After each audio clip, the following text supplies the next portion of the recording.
पिया मुकेश भोजपुरिया जल नीरज शिव के दुअरिया एगो हमरो लाला द चुनरिया तू भोला के बंजा पुजरिया।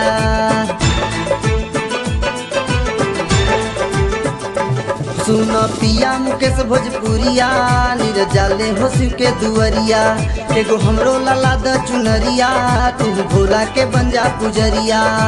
जलवा जब ढरबा त सपना पूर हो जाई, जलवा जब ढरबा त सपना पूर हो जाई।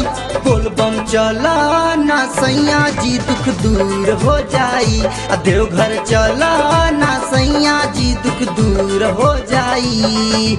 चले के रहिया जिंदगी में सहूर हो जाई, चले के रहिया जिंदगी में सहूर हो जाई। बोलबम चला ना सैया जी दुख दूर हो जाई, देवघर चला ना सैया जी दुख दूर हो जाई, देवघर चला ना सैया जी दुख दूर हो जाई।